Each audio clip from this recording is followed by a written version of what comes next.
A lot of people don't have the correct mindset required to make money work for them. And let's just be honest, people think money is like a dollar bill. No, money is energy. And even something as simple as a mantra, right? Like, I am a money magnet. Money flows to me effortlessly and abundantly. Just saying that, believing it, law of attraction, all that stuff. All of a sudden, it just changes your relationship with it.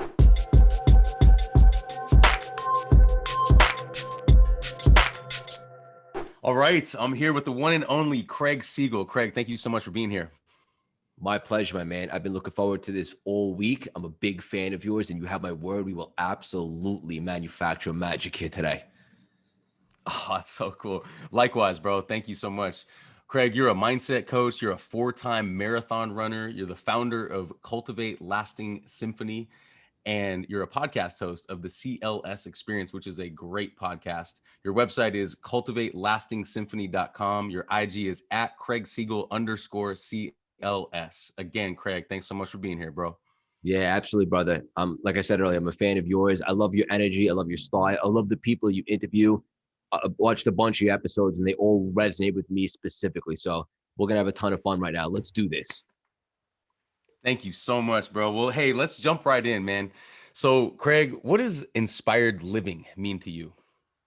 Inspired living means waking up every single day as if it was on purpose, as if you had a vision, as if you had a game plan, as if you wanted to leave a legacy, more importantly, as if you wanted to leave an impact.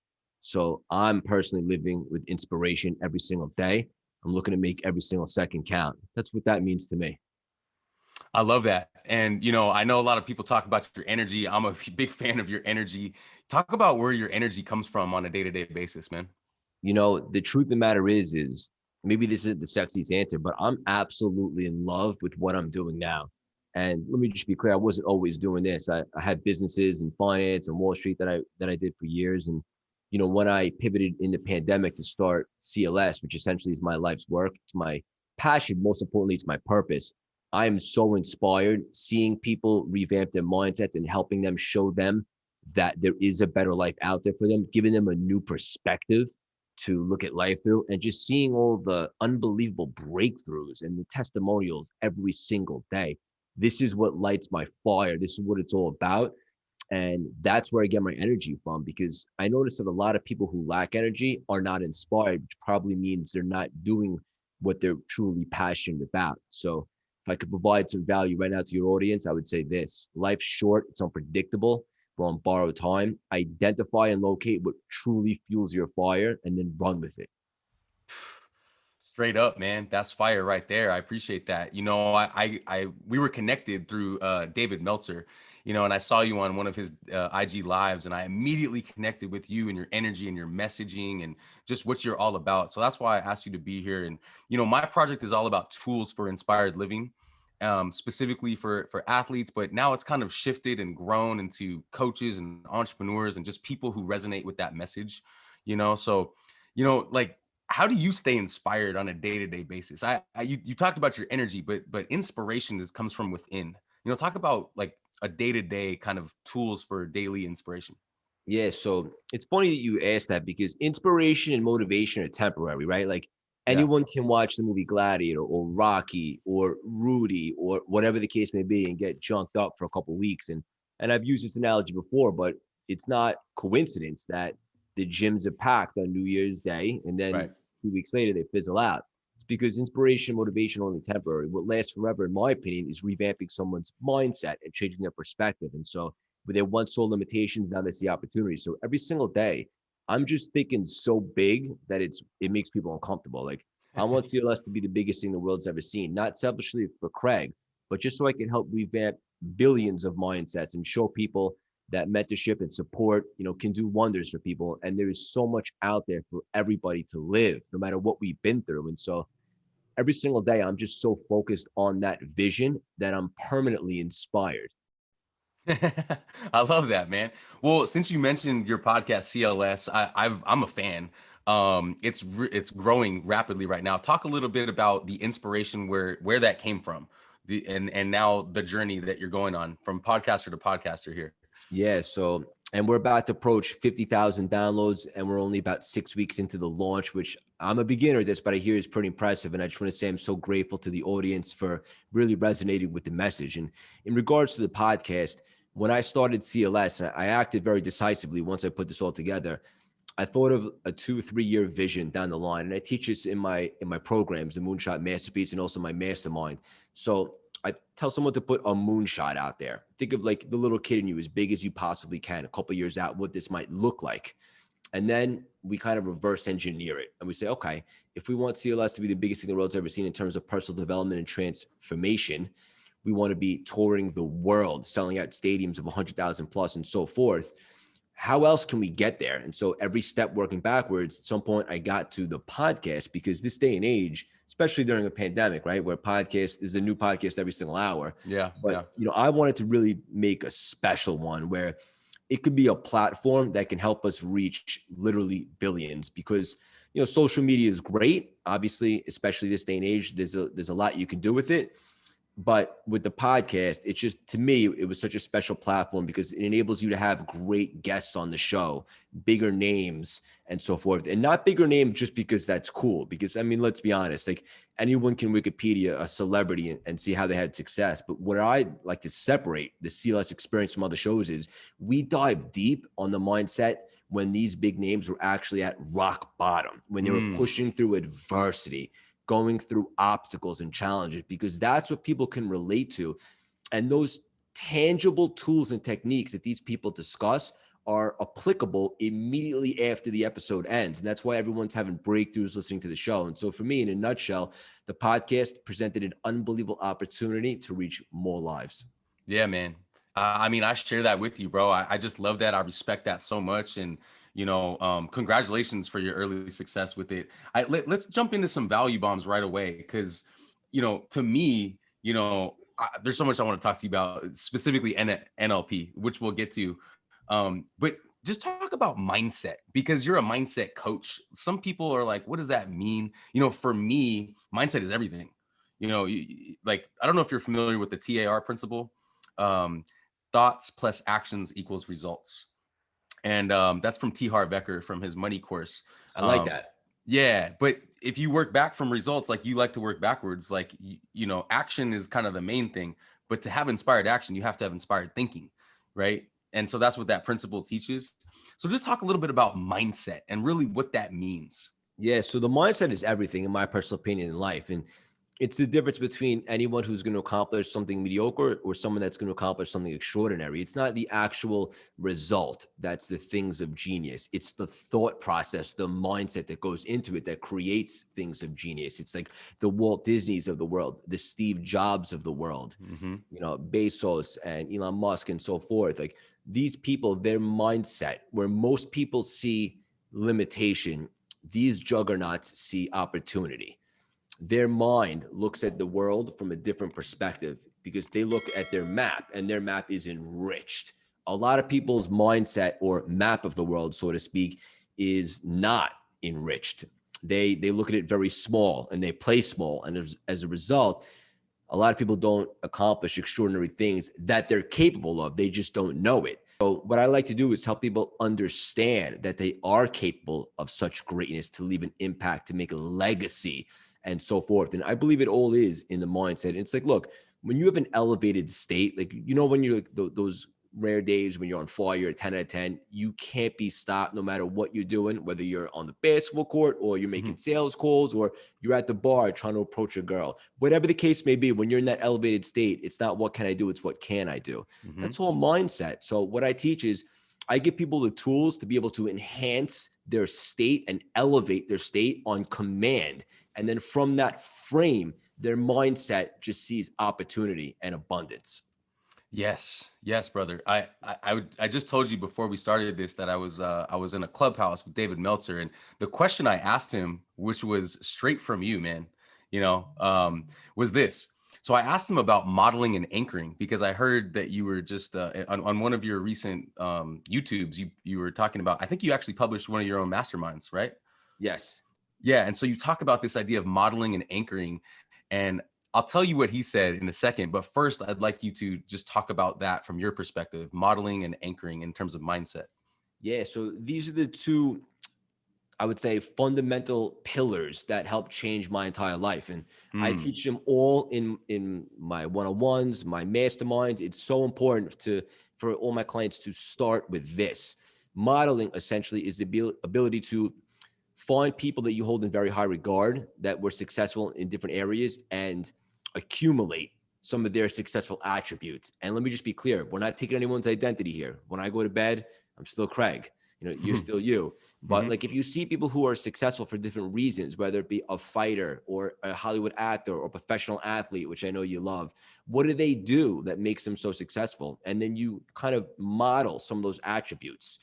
Even like when I first got to business and Wall Street and so forth, I didn't have a ton of confidence, believe it or not. I was more of an introvert. And I started modeling the likes of James Bond and Tom Cruise from different movies, because those guys to me exuded confidence. And so when I modeled them, all of a sudden, like, I became a different person. I started to think bigger. I had less emotion when it came to like rejection in certain areas in sales or whatever the case may be. And it helped me a great deal. And then sooner than later, I didn't have to model them anymore because it became a part of who I am. In regards to anchoring, this is equally as important. It's a very deep exercise. Essentially, you locate a past experience that was exhilarating for you. Maybe the day you got married, maybe the day you got your first sale in business, whatever the case may be. For me, often I use like one of the last marathons that I crossed the finish line. Put yourself in that moment, feel it, smell it, breathe it, hear it, exactly how it felt. This could take 30 seconds, and then come back to the present with that new elevated state, and then step into exactly what you were about to do from an elevated state that you anchored from the past. It sounds a little complicated, but it's actually very simple when I teach it, and it's extremely effective. Yeah, dude, I love that, man. I mean, I do my best to do my my anchoring, almost all day long, kind of. But I do modeling when I do podcasting. I'm like, okay, my inner Joe Rogan, here we go, and I think it's really effective. And I actually want you to talk about the marathons that you've run. I mean, you've run 4 marathons. I mean, Yes. that's beautiful. And in one of the podcasts or the last things I heard you were talking about, you did a lot of modeling for a boxer, a controversial fighter, I think you said, right? Yes. I'd love to hear more Yes. about that. Yeah. So, again, I said when it comes to modeling, we're not trying to take anyone's identity. I Yeah. just, look, if we don't use the world as our playground and like find different pieces of why people were successful and don't apply it, the joke's on us. So like fighters in the past, like, Floyd Mayweather or Conor McGregor, guys like that, like when they were in their prime, they were just so driven and so strategic in their training and in their mindset and studying their opponents and so forth. And like I said earlier, like, you don't have to love these people, like whatever the case may be, but just specifically how they train for their craft. Like, I Right. would utilize that as a psychological advantage. And, it was one of the reasons why the last marathon I ran in Philadelphia in the pouring rain, I was able to PR at 3:39. And Let's you know, go. Let's go. yeah. And for me, that's an extraordinary number, because a year prior, I couldn't even run a couple miles without stopping. And so I used my mindset to kind of build myself as a runner. And like I said, I PR'd at 3:39. And my personal opinion is running is 95% mental. As long Right. as someone is physically able to put one foot in front of the other, I believe it's 95% mental in owning that voice in your head that will inevitably come and pop up. Yeah. Can you talk about that voice? I mean, in terms of self-talk, I talk a lot about this with my guests on this show, which is self-talk and how important that is. I mean, like I've never run a marathon, but I can only imagine, man, like that voice is like, okay, stop now. All right, you're tired. Okay, there, just go sit down for a second. Like, could you just talk about how you battle that voice or how you work with that voice inside your head? Yeah, so you just nailed it. That's exactly what the voice is going to say. It's Yeah. going to say, okay, Craig, you ran 18 miles. You're good now. You got nothing left to prove. Why don't you just step off the course? Or, it makes you think that you're more tired than you actually are. And so what I've cultivated and what I've learned is to allow the voice to speak. And then literally once it's done speaking, I say, all right, beat it. Like go to hell or whatever the case may be. And then just stiff arm it and continue doing it. And then I allow in my head, my Craig stunt devil to absorb all the gunfire from that voice. I don't even hear it. And I just keep going. Let me be clear. I didn't have this in the very beginning, but I learned it and I taught myself, these types of techniques, and it's extremely effective because even like I've had Dina Castor on my show, The CLS Experience, who's the greatest female American runner of all time, all the marathon world records and so forth. Even she, who has all the records, still gets that voice in the head, even when she was in her prime, when she was competing, and even today. But she understands the proper tools to combat it and not let it get the best of her. So no one's immune from that voice in the head, but we get stronger and we figure out ways to destroy it, so to speak, and own it. Right. Man, that's so great. I mean, for me, for my listeners, for anyone listening to this, man, like, how can we like transform, or I love your word, revamp your mindset. Could you talk about that? And like, when those negative thoughts or unproductive thoughts or that weak voice comes up, how do we revamp it in that moment? Because this takes a lot of training, man. This is just like lifting weights. You got to train this muscle, the brain. So yes and no. Yes, it takes training, and yes, it requires effort. But I believe that when people say change takes long, I think that's ignorant, and I don't believe that, because with NLP Okay. and a lot of the tools and techniques that we teach in the CLS methodology is change doesn't take long. It's the revamping and changing someone's perspective. And I'll give you an example. Like, I had to make an important phone call a few months back, and I was kind of putting it off for a day or two, which is uncharacteristic of me, but I was looking at it like from not the Craig 2.0 perspective, and I was kind of avoiding it. Then I revamped my mindset. I said, wait a minute, what's really going on here? Like, what result am I trying to obtain? Right. And then I revamped what I was looking to get out of this phone call. And all of a sudden, just like that, instead of putting this call off, there was actually nothing in the world that I'd rather do than make this call. I got on the call, I took care of business, I did what I had to do, and I secured the result that I desired. And so when I say revamp, look, we're not like completely remaking someone's persona, because I don't believe anyone's broken. I just believe their frames are corrupted. And let me be very clear. I have had corrupted frames that were warped, so to speak, and I've been revamping my mindset for years, and I've learned faster and simpler and more effective ways to do it. And I don't believe anyone is sick or mentally or like they need to be fixed. I just believe their frame of mind can be revamped, as I like to say, or given a different perspective. And then the C's part and everything opens up. Yeah, no, I agree with you. Like that transformative type of thinking can be instantaneous. I think for a lot of us, myself included, we're a product of our conditioning over the years, and so like that's why I think sometimes it takes a little longer, because all these voices in the back of our head, these experiences, they kind of add to our current mindset, which is right now. So that's why I think it takes some training. But I agree with you in the sense where it's like, hey, if you have the right tools in place and you practice this, yeah, it could be instantaneous. Yeah, and also I love that you use the word conditioning, because you're absolutely right, Aaron. That's what it's all about. Once you understand how the tools work, then it's like you said, it's beating on your craft. It's at the gym, doing the weights to build muscle. You have to condition yourself to continue to use modeling, anchoring, and so forth. You can't just learn how to do it and then that's it. You have to condition yourself every single day. But the starting point, if you buy in, you can change on a dime and you can really start seeing results. But then after that, it's up to you to hold yourself accountable, or me to hold you accountable, or so forth, and continue to condition yourself. So I'm glad that you said that. That's absolutely accurate.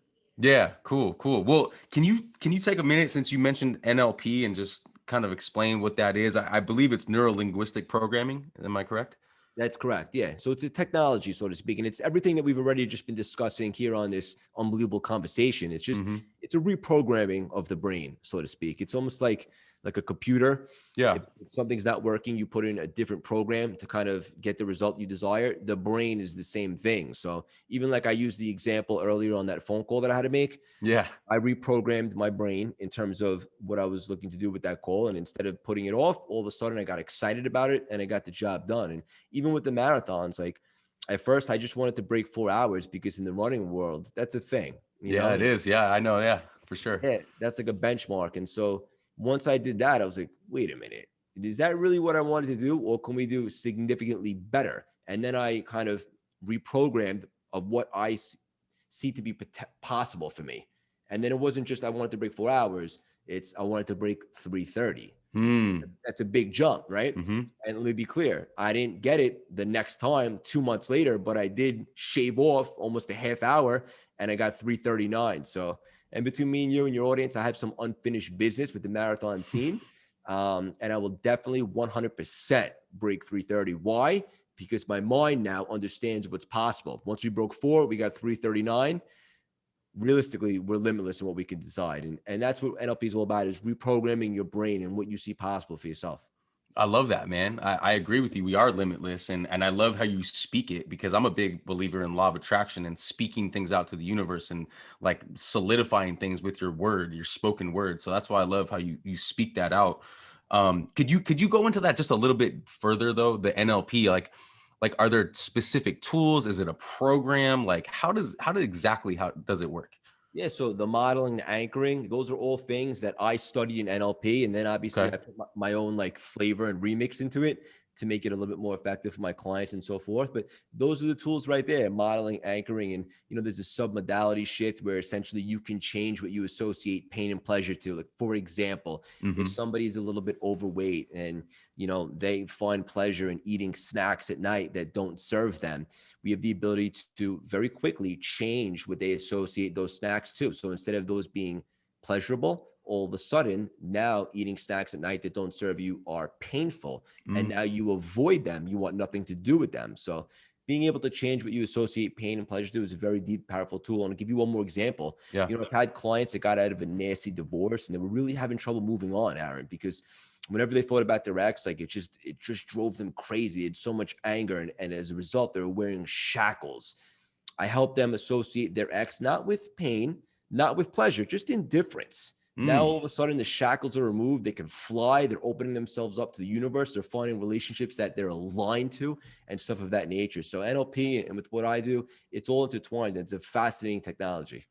It really is, man. I'm fascinated because I actually run a youth volleyball club, a beach volleyball club called West Coast Beach, and we deal with kids every day, my staff and I, and I'm always trying to figure out exactly how to reach them on a mindset level that's not too like forced. I want to keep it fun, so I'd be interested to learn a little bit more about NLP and those techniques, and that's why I kind of started this podcast, because actually the next thing I want to talk to you about is the idea of sharpening the axe, because I've heard you say that before, and that really resonates with me, because that's what we're doing right now. We're sharpening the axe right now, right? Right.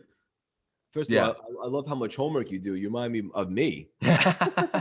And I appreciate that very much. In Yes. regards to sharpening the axe, I've been sharpening the axe for 10 years straight. I just didn't realize that I wanted to make it my life until I started CLS. What does it mean to sharpen the axe? Just to get inspired, to journal, to get a message from everything that you do, whether it's you're watching a movie, you hear a song, I speak to someone fascinating and awesome like you, I receive a message from it, something that I could take away.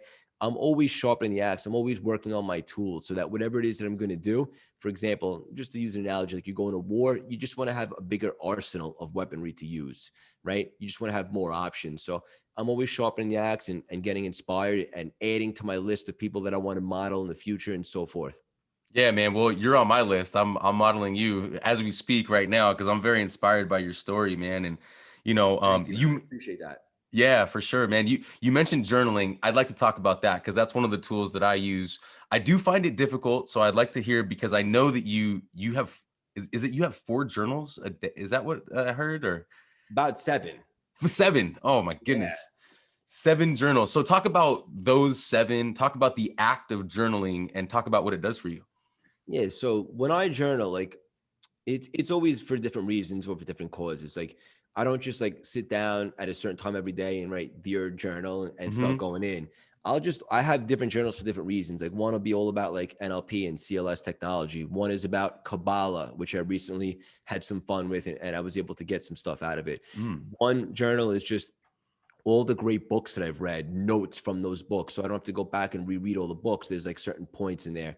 One is, for my fitness, which I work out every single day. So I keep track of what I worked out and how I'm performing and so forth, because I'm a little OCD like that. And I won't shy away from that. I like to be organized. So I have journals for different reasons and they're always just open on my dining room table. And whenever something comes to my mind, I'll go write something in one of them, or if I just want to get like an excerpt from one of them just to get inspired, I'll open up a page from a different one and I'll just take something out of it. But for me, like there's no actual formula. I just love to put pen to paper and have different genres or different notebooks for different reasons. And for the audience listening, I can't stress enough how important journaling is. It's the difference between having an idea in your head and then actually putting it to paper and starting an empire. So if, for those of you that, you know, are contemplating, how do I start? Just grab a pen, grab a notebook, and just start going in. At the very worst, like, it'll become a little vision board for you, and you'll see some stuff in there that excite you, but it's very productive. And it's actually a necessity, in my personal opinion. So just dive into that a little deeper for me and my audience. Like, so are we talking like my thoughts or my intentions or my goals or like observations or a combination of all those things, or like, you know, just talk about exactly how to get going on journaling? Simply put, all of the above. Yeah. Yeah, just grab a notebook that you want some thoughts in there. Done. Maybe take, 10 minutes out of your day and you write down a paragraph, whatever the case may be. You could always go back to it and see how you were feeling and so forth. Cool. Another one, I would suggest start making a notebook, and this will be a game changer for you personally. Grab a notebook and then just start writing down people as life comes to you, the people that you would like to model for different reasons. Yeah, love that. On the left side of the page, you put down some names, and on the right side of that same line, just put down 3 different attributes that they have that you'd like to embody. And the list is never ending. You'll have this, to your final breath, and you'll be able to go back to that and tap in to those abilities on command. Love that, man. Okay, building on that, do you use a whiteboard? Yeah. Yeah, I just got this big one, and like I love being able to just write ideas down and like brainstorm in front of me so I can see it. Likewise. Yeah. I think that's another tool, like, because sometimes for me, I journal and it's just challenging for me. So I like to see it on the whiteboard. So yeah. Well, you're going to grab a journal after this and you're going to start your modeling. I will. I totally will. Down names, and it's going to help you a great deal. You'll thank me later. Trust me on that. But in regards to the whiteboard, what were you going to say? No, go ahead. I was just going to say, in regards to the whiteboard, I love that as well. And I always get like cool with the colors and make it sticks out. So I'm a big advocate in that as well. Yeah, cool. And I'm going to do multiple journals. I'm going to try that because I've only done one and it gets a little overwhelming. So maybe I could like compartmentalize. I think that would help. Yeah. Sure. I want to steer into the idea of telling your story, because on the last podcast episode of CLS that I was listening to, which is how to identify your gifts and take ownership of your story, with Marsha Van Weinsberg, she was an awesome guest of yours. That talks a lot about the power of your story that you tell yourself. Yep. And for anyone listening to this, I highly recommend you go check out that episode. I'll link that to this podcast, but talk about that, because everything is a story, right? We tell ourselves these stories all day long about ourselves, about our journey, about other people. It's all a story. Could you just expand on that a little bit? Yeah. So in regards to Marsha, who's a dear friend of mine, she's all about owning your story and not letting your story own you. And here's the thing. Unless none of us have really lived, which I don't think is the case, all of us have a journey. All of us have peaks and valleys. All of us have ups and downs. So some of the stuff that may have happened in the past that like you dwell on or are holding you back from flying and acting as shackles, instead of like having that story own you, stand on top of your story, not in it. Own it. Yes, that did happen to me. And you know what? It shaped me and it made me the man or woman I am today. And I'm stronger for it, and so forth. So that's what that means. Just owning your story. And sometimes like the ugliest parts of your story, right? The parts that you don't want anyone to know about it, that actually might be the most beautiful part of your story. And by embodying that and even sharing it at some point with the world, you never know. One person, if not hundreds, thousands, might hear that and it might resonate with them and it might help them significantly alter the path of their life. And I think that's very important. Bro, I love that. And I just want to stay with that for a second, because now we're going to talk about authenticity and vulnerability, because that's a big part of sharing, right? Like when I started this podcast, man, I had to look at myself in the mirror and I was like, all right, man, let's go. And I want you to talk a little bit about being authentic, because you just come off as so authentic and so real. And I love that. But a lot of people struggle with that. A lot of people struggle with just being authentic and specifically vulnerable. Right? Vulnerability. And I believe that the world is asking us all to be more authentic and vulnerable. Sure. I absolutely agree with you. Listen, it takes some courage. But Right. ultimately, you have to just embrace exactly who you are as a human being. And look, there's an old expression like chicks dig scars. Like, yeah, we all have scars from our past. No one is flawless. And just learn to love it. You know what I'm saying? Like, it's a part of living life. It's a part of your story. It's a part of your journey. And in regards to authenticity, it's so important. You know, when I started CLS and I realized I was going to start putting out content Yeah. and doing things like you and I are doing right here today, like Uh-huh. I wasn't really comfortable for me at the time. I was never a big social media guy, but I did make one guarantee to myself. I said this: I'm going to be as authentic, real, and raw as I can possibly be as a human being. And the world's either going to love it and gravitate towards it, or maybe they won't. But you know what? I'll know sooner than later. And I'm not going to like pretend I'm someone I'm not. And thankfully, you know, the world gravitated towards a message, and the rest is history, so to speak. But Mm-hmm. just think it's so important for everyone to be their true, authentic self, because everybody is unique. Everybody has their own story, and everybody needs to realize it. That's what makes us so special, and to embrace that. Love it, man. Have you ever heard of FOPO? Say it again. FOPO? No. Okay, you're gonna love this one. One of my last guests, Dr. Mike Gervais, he's a sports psychologist, works with the Seattle Seahawks. He taught me this. I think you're gonna dig this. So FOPO is fear of other people's opinions. And I just feel like that's big right now, man. Like it's big. Like maybe you and I have been able to battle that. I'm still battling it, quite honestly, just to be authentic. But I just feel like now in the Instagram age and the social media and the podcasting, like we're all looking at each other, but there's not everyone is comfortable sharing everything all the time because of maybe a little bit of a FOPO, right? We're just afraid of being judged. Could you just talk on that for a second? Yeah, just change your mindset, right? Be afraid of being fake. Be Mhm. afraid of not telling the world your story. Be afraid of not taking a shot. Be afraid of keeping the bat on your shoulder and not actually taking a swing. That's what I would suggest. And by changing what you associate pain and pleasure to, you'll open that up for yourself. Who cares about other people's opinions? Everybody's got one. And listen, this is something I had to learn early on with CLS. Like, I know I'm an acquired taste. I'm not everybody's cup of tea or a cup of Mhm. whiskey, whatever the case may be. That's Mhm. totally fine. I get it. I don't love everyone out there. I have people that I gravitate towards too as well. In essence, it's not even personal. Like, it just is what it is. And if you want to stop and throw stones at every single dog that barks, you're never going to get past first base. That's just the reality. I love that. I really love that, man. You going backwards a little bit. I heard that you started two eight-figure businesses. Yes. Could you Yes. talk a little bit about that journey and kind of where that took you and what lessons you learned from that? Yeah, so I had a lot of success in business when I got out of college in regards to like finance and Wall Street and starting my own company, providing working capital to businesses all across the country. And I did that with my mindset. I learned a lot in modeling, anchoring, and so forth. And I was be able to build and be creative. And don't get me wrong, it wasn't up in a straight line. There was a ton of ups, downs, stress, and that's one of the reasons why I pivoted to CLS, because I stopped having fun with those businesses. It was just way too much stress. And I just want to make people happy. I just want to help people and make the world a better place, as corny as that might sound. And so, I stopped having fun with that. And listen, like, the pandemic has taught me personally, it's just how unpredictable life is. And that was one of the driving forces for me pivoting, going all in with CLS, because I'm having the time of my life right now. And Yeah. I'm seeing people get results, which is what it's all about. In regards to, building big businesses, it's just a mindset and, figuring out like, how to solve people's problems and so forth.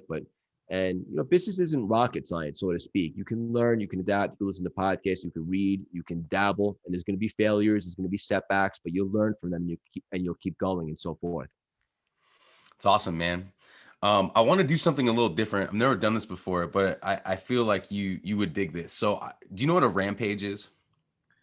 I know the word, but I'm not necessarily sure what you're referring to. Yeah. So like not an angry rampage, but like a rampage of just quick thoughts, just like almost like popcorn style. But if you want to take one of these and run with it, I'm totally fine with that because I kind of made a list of words that I think you could rampage on when it comes to this. Okay. So what does having a mindset of, and then I'm going to say a word and then you can kind of just rampage it if you want. Okay. Okay. All right. So what does having a mindset of inspiration mean to you? Having a mindset of inspiration is as follows. That means you wake up every single day with a purpose. You're living inside your vision. You're inspired, you're motivated, you're driven to conquer your goals, to conquer your moonshots, and to just push forward and to make things happen. What does having a mindset of success mean to you? Results. You're living in your vision and you're working towards a goal. And you're not just waking up every day and going rogue and freestyling it. You have a success mindset, means that you're looking to accomplish things, whether it be a legacy or greatness, whatever the case may be, and work towards that goal. What does having a mindset of winning mean to you? You don't like to lose. You like to win. I know that's short and sweet, but that's what came to my mind. What does having a mindset of adding value mean to you? So that's what it's all about for me right now at this day in my life, as I live and breathe here speaking to you, is I just want to provide value. I want to help people revamp their mindset, show them that there's a better life out there for them. A change of perspective can completely alter the path of their life if they weren't happy, get them on fire, as I like to say. And I just want to provide value. That's all I can do. As you and I are speaking today on this unbelievable episode of your great podcast, someone listens to it, they get some value from it, then you and I win. We've done our part, and that's what it's all about. Beautiful. What is having a mindset of discipline and motivation mean to you? Discipline? Discipline. Is that what you think? Yeah. So discipline's big with me because I'm very structured. Like every single day, I know exactly how the day is going to go. I have a game plan, and I'm very routine oriented, and that's what helps me stay very productive and also eliminate procrastination. I see that a lot of people, like a lot of my clients, when I work with them in the beginning, one of the reasons why they procrastinate the most is because they lack discipline and they lack structure. And when you're able to apply those two things, there's no time to think. You can't think about, oh, should I do this or not? Because you're taking care of tasks until the day is over, or until you shut it down, so to speak. And motivation, a mindset of motivation. Mindset of motivation means that you have the ability to stick to whatever it is that you want to accomplish and be driven in conquering your tasks to get to that end result. And if you're not motivated, you're probably not being very productive, because you need to have passion and you need to be excited about what you're doing, whatever it is that you're doing, or you're not going to be too successful, I imagine. What does having a mindset of leadership mean to you? That's a great one.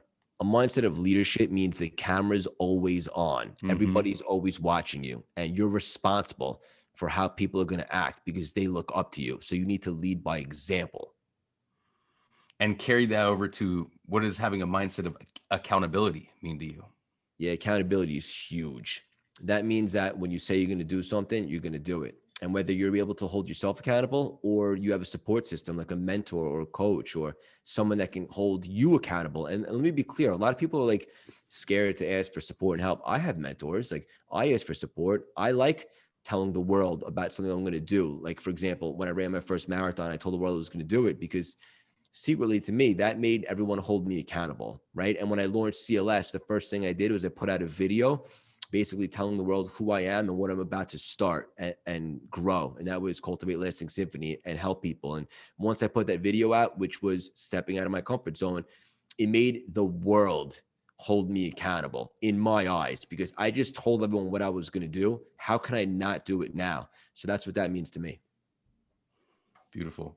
What is, only a few more, what does having a mindset of money mean to you? That's a great one, because a lot of people don't have the correct mindset required to make money work for them. And let's just be honest, people think money is like a dollar bill. No, money is energy. And even something as simple as a mantra, right? Like, I am a money magnet. Money flows to me effortlessly and abundantly. Just saying that, believing it, law of attraction, all that stuff, all of a sudden, it just changes your relationship with it. And also, like, when you're going to make an investment, are you the type of cat that says, how much is going to cost? How am I going to get this? Whatever the case would be. Or does your brain say this? What is going to be my return on investment with this? What kind of value am I going to get out of that? And then when you change your mindset towards money, it'll start to come to you in abundance. Trust me. Yes. What does having a mindset of wealth mean to you? Wealthy mindset essentially is you expect to make things happen and be rich, not necessarily financially, but just wealthy in your thoughts and like remaining positive, law of attraction, stuff of that nature. And just embodying a go-getter attitude who always sees optimism in things. That's a wealthy mindset to me. Yes. Last two. What does having a mindset of impact mean to you? To leave a mark on this world so that long after you and I are gone, someone can play back this episode and be able to take value from it and apply it to their life. That's an impact. Yes. And the last one, what does having a mindset of legacy mean to you? Which is kind of the similar thing, but go ahead. Yeah. So I'll get deep for a second. Like, yeah, go for it. if this was it for us, right? Like, hypothetically speaking, like, what would people say at your funeral? Like, what kind of legacy did you leave? How did you make people feel? Right. If someone were to go, watch one of the pieces of your content long after you're gone, like, how would they feel about it? Or even not even looking at the content, just thinking about you. What kind of impression did you leave on them? That's what legacy is all about. And I think it's so important for everyone to strive to leave a great legacy, not selfishly for them, but just so that they impact so many more people. Right. Right. Man, that was cool, dude. Like I haven't really done a rampage like that before, but you killed it, bro. That was amazing. And I feel the same. It's gonna be hard for you to get someone to top that. Man, my follow-up to all that stuff, because at the end of the day, for me, it's about fulfillment. Definitely impact and legacy are up there, but talk a little bit about fulfillment with all these things and the mindset of fulfillment. You could just add that right in there. Mindset of fulfillment. Being fulfilled is being happy, in my opinion. Working towards something that excites you or a goal, striving towards that and so forth. Like, and listen, you have to find what you're excited about, and then where you're heading, and then you're able to, build fulfillment along the way. Some people never find fulfillment and they just keep, moving the finish line further and further back. And no matter how financially wealthy they are, or whatever the case may be, they're never satisfied. So being fulfilled, I think, is very important. And it comes with finding your purpose, your passion, being excited about what you're doing, and then actually working towards it. That's so cool, man. I only have a last couple things for you here. For anyone out there who's feeling stuck, right? Who's feeling uninspired, who's feeling just like, man, just, beaten down. What tips do you have for that person? Yeah. So what excites you? What's your passion? What's your purpose? Journal if need be. Like, what gets you inspired when you really break it down, and then work towards that. And the only thing scarier than doing that is to not do it and wake up 6 months later, God forbid, 6 years later, still unfulfilled, still stuck. Everybody has a decision, right? Like when the pandemic happened, a lot of us had a decision to make. We can watch a ton of Netflix, right? And eat a ton of food, or we could use this rare extra time to get creative and to find out what excites us, and then maybe start a side project or a passion project or do something you never had the time to do. And everybody has a choice. Just not a lot of people, have that guidance or that inner drive to work towards that. And so I would say in regards to that, just the worst thing that you could do is to leave the bat on your shoulder and not take that swing, because we're not going to be here forever. Yeah, I really love that, man. Craig, last thing, every guest that comes on my show, I always think of a word or a phrase that best describes them. So for you, I'm going to ask you how you would best describe yourself, but I'm going to tell you what I came up with for you. A catalyst for transformational change. Love it. Love that. Yeah. Is it my turn? Yeah. I mean, you could, respond to that or come up with a word or a phrase for yourself. First of all, I love that. I have no problems with it. I think it's great and it suits me, and I appreciate you saying that. Cool. If I could describe myself on something, simply put, Craig is on fire. And when you speak to him or you watch some of his content, you have a conversation with him, anything to do with him, you immediately have an elevated state and you want to better yourself and do something great. That's what I take most pride in. Every single conversation I have, I don't care if it's with a team member, my assistant, my family, a podcast like this, anything. I want someone to leave that interaction with an elevated state and feeling good about themselves.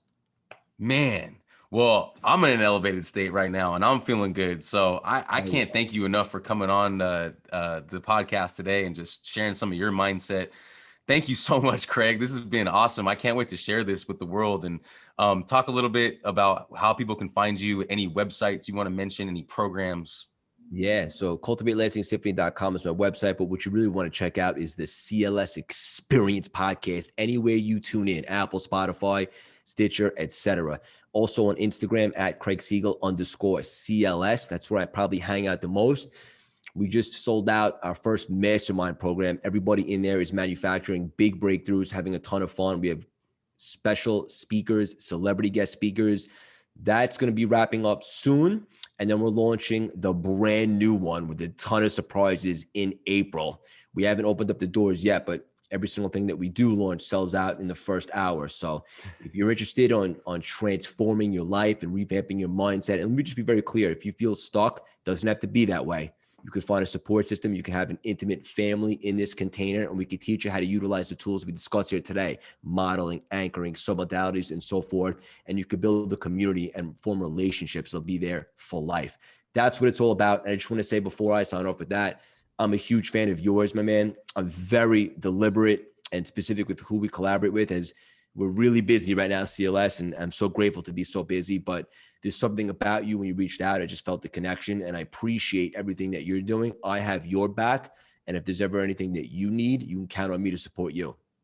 Man, that means a lot, Craig. Thank you so much, bro. And I just know we're going to collaborate in the future in some fashion. I just feel that. So I guarantee it.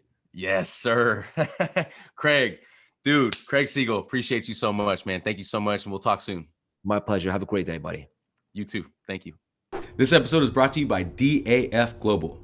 If you're looking to start a podcast, or you have a podcast and you're looking for editing services, hit up my guys, Oliver and Garrett at DAF Global.